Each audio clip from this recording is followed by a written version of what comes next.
সামনে জড়ো হয়ে যায় সকল সাহাবীরা। আমার নবীর চোখের পানিগুলো জর্জর করে পড়তেছে। আমার আল্লাহ বলেন, বন্ধুগো, তোমাকে যারা খুশি করার জন্য আসবে আমি আল্লাহ অটোমেটিকলি খুশি হইয়া যাইব।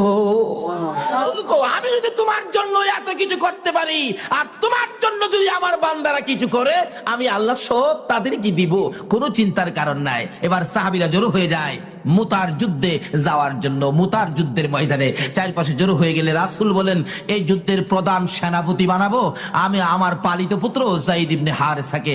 যায়েদ ইবনে হারেসা বলেন, ইয়া রাসূলুল্লাহ, আমি তো রাজি। শোনো যায়েদ, তুমি যদি শহীদ হয়ে যাও, বলুন তো রাসূল যাকে জুদি লাগায়া শহীদের কথা বলে, সেই জুদিটা কি কনফার্ম কিনা?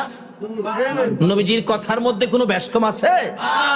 যায়েদ বলেন, ইয়া রাসূলুল্লাহ, আমি রাজি। তুমি যদি শহীদ হও, রাসূলের কথাই শহীদ হব, তাতে কোনো দ্বিধা করব না।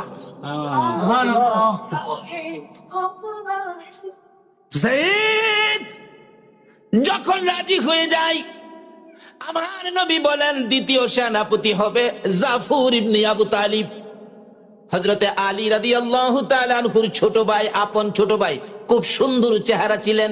হযরতে আলী ছোট ভাই জাফর ইবনে আবু তালিব সামনে দাঁড়াইলে রাসূল বলেন, জাফর ইবনে আবু তালিব রে, যুদ্ধের ময়দানে দ্বিতীয় সেনাপতি তোমারে বানাইতে চাই, তুমি রাজি কিনা? জাফর বলেন, হুজুর আমি রাজি। জাফর রে, তুমি যদি শহীদ হয়ে যাও। জাফর বলেন, ইয়া রাসূলুল্লাহ, আপনি নবীকে খুশি করার জন্য শহীদ হব, আমার কোনো আপত্তি থাকতে পারে না।